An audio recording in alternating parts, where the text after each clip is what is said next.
Hoy aprenderemos frases para presentarse. Rexinarikuspa, conociéndonos. Pitas Kani, ¿quién soy yo? Kan Inés Kanki, tú eres Inés. Tataikimanta Cabrera Kanki, tu apellido paterno es Cabrera. Mamaikimanta Daza Kanki, tu apellido materno es Daza.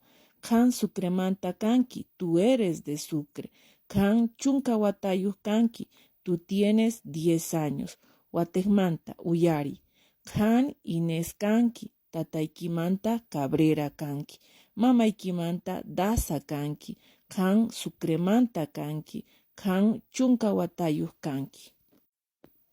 Rispallapunita, sigamos. Pitas Kanki, ¿quién eres tú?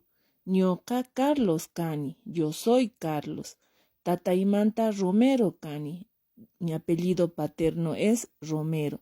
Mamaimanta Flores Kani, mi apellido materno es Flores. Ñoka Sucremanta Kani, yo soy de Sucre. Ñoka Pusa Huatayus Kani, yo tengo 8 años. Huatejmanta Uyari, Ñoka Carlos Kani, Tataimanta Romero Kani, Mamaimanta Flores Kani, Ñoka Sucremanta Kani, Ñoka Pusa Huatayus Kani. Uyari, Pitaj Pai, ¿quién es ella? Paija Teresa, ella es Teresa.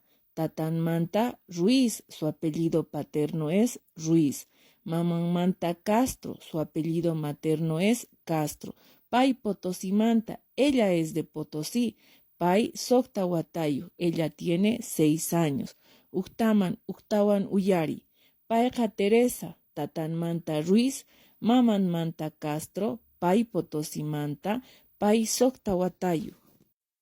Chayllakunanrayku, Pachik. Eso es todo. Gracias. Si te gusta mi contenido, sígueme para seguir aprendiendo el idioma originario quechua. Gracias.